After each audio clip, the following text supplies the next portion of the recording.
ራግነር ሎድብሩክ ሞቷል። ነገር ግን ሞቱ የቫይኪንጎችን ታሪክ አላበቃውም። በእርግጥ አዲስ ምዕራፍ ከፈተ። በሰሜን ባህሮች ዳርቾች ላይ የተለያዩ የቫይኪንግ ጎሳዎች በቁጣ ተሞልተው ነበር። የራግነር ልጆች የአባታቸውን ሞት ለመበቀል ተማማሉ። ከእነርሱም ውስጥ እጅግ የሚፈራው አንድ ሰው ነበር።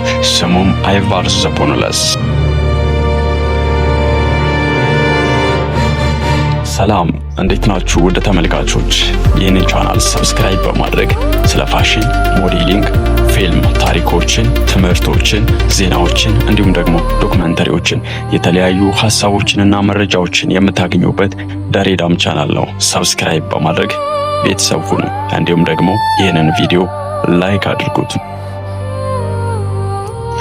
አይቫር ዘቦንለስ ማን ነበር? አይቫር ዘቦንለስ በአማርኛ አጥንት የሌለው ኢቫር ተብሎ ሊተረጎም ይችላል። ይህ ስም ለምን እንደተሰጠው እስከዛሬ ክርክር አለ። አንዳንዶች የአጥንት በሽታ ነበረበት ይላሉ። ሌሎች ደግሞ እጅግ ተለዋዋጭና ፈጣን ተዋጊ ስለነበር ይህን ስም አገኘ ይላሉ። ምንም ይሁን ምን አይቫር ዘቦንለስ በቫይኪንግ ታሪክ ውስጥ በጣም ብልህ ጦር መሪ ነበር። ኃይሉ በጡንቻው ሳይሆን በአእምሮው ነበር። ግሬት ሄዝኒ አርሚ፣ ይህም ልጆቹ የመሰረቱት የጦርነት ምዕራፍ ነው። በ866 ዓመተ ምህረት ብዙ የቫይኪንግ ጎሳዎች በአንድ ላይ ተሰበሰቡ። በታሪክ ውስጥ ግሬት ሄዝኒ አርሚ ተብሎ የሚታወቀው ታላቅ ጦርነት ተፈጠረ። ይህ ቀድሞ ከታየው ሁሉ የበለጠ ኃይለኛ ነበር። መቶዎች የሚቆጠሩ መርከቦች፣ በሺዎች የሚቆጠሩ ተዋጊዎች፣ አንድ ዓላማ፣ የራግነር የአባታቸውን ሞት መበቀል፣ የእንግሊዙን ንጉሥ መግደል። የእንግሊዝ ወረራ። በዚያ ጊዜ እንግሊዝ አንድ ሀገር አልነበረችም። በተለያዩ ንጉሳዊ ግዛቶች ተከፍላ ነበር። ኖርዙምበሪያ፣ ሜርሲያ፣ ኢስት አንግሊያ፣ ዌሴክስ። እነዚህ ግዛቶች በአንድነት አይሰሩም ነበር። ቫይኪንጎች ይህንን ድክመት ተጠቀሙበት። ከተማ በከተማ ግዛት በግዛት ማሸነፍ ጀመሩ። የበቀል ፍጻሜ።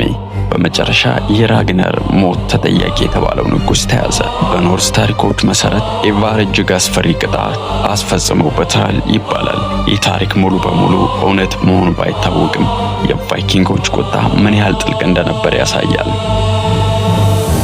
አልፍሬድ ዘግሬት። ቫይኪንጎች እንግሊዝን ሙሉ በሙሉ ለመቆጣጠር ተቃርበው ነበር። ነገር ግን አንድ ሰው ተነሳ፣ አልፍሬድ። በኋላ ላይ አልፍሬድ ዘግሬት ተብሎ የታወቀው ንጉሥ። እርሱ ቫይኪንጎችን ለማስቆም ተዋጋ፣ ጦሩን አደራጀ፣ ምሽጎችንም ገነባ፣ የባህር ኃይል ፈጠረ። በመጨረሻም የቫይኪንጎችን እድገት አስቆመ። ጦርነቱ ሲቀጥል ሁለት ወገኖች ከባድ ኪሳራ ገጠማቸው። በመጨረሻ የእንግሊዝ አንዳንድ ክፍሎች በቫይኪንጎች ቁጥጥር ስር ገቡ። ይህ አካባቢ ዳኒሎ ተባለ። እዚያ የቫይኪንጎች ሕግ፣ ባህልና ቋንቋ ተስፋፋ። ዛሬም በእንግሊዝኛ ቋንቋ ውስጥ ብዙ የኖርስ ቃላት ይገኛሉ። ሌቨርኩሰን እና አሜሪካ። ቫይኪንጎች ወረራ ብቻ አልፈለጉም፣ ማሰስም ይወዱ ነበር። በ10ኛው ክፍለ ዘመን አንድ ታዋቂ አሳሽ ተነሳ። ሌቨርኩሰን ከአይስላንድ ከግሪንላንድ በመነሳት ወደ ምዕራብ ተጓዘ። በመጨረሻም ዛሬ ካናዳ በሚባለው አካባቢ ደረሰ። ይህ ማለት ቫይኪንጎች ከኮሎምቦስ 500 ዓመታት በፊት አሜሪካ ደርሰው ነበር ማለት ነው። የቫይኪንጎች ባህል። ቫይኪንጎች ጦረኞች ብቻ አልነበሩም።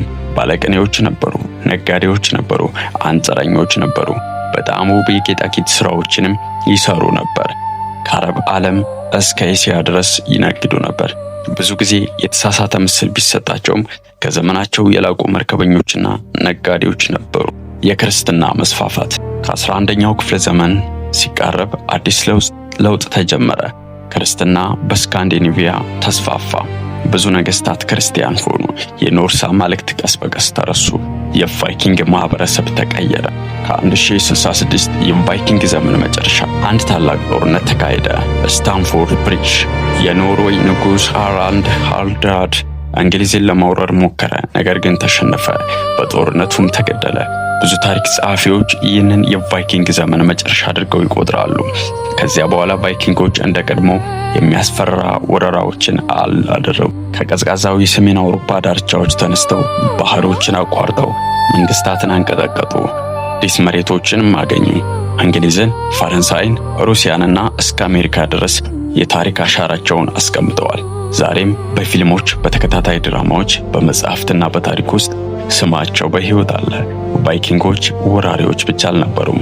እነሱ አሳሾች፣ መርከበኞች፣ ነጋዴዎችና ዓለምን የቀየሩ ጀግኖች ነበር። የቫይኪንጎች ታሪክ እዚህ ያበቃል። ነገር ግን ተጽዕኖአቸው እስከ ዛሬ ድረስ ቀጥሏል።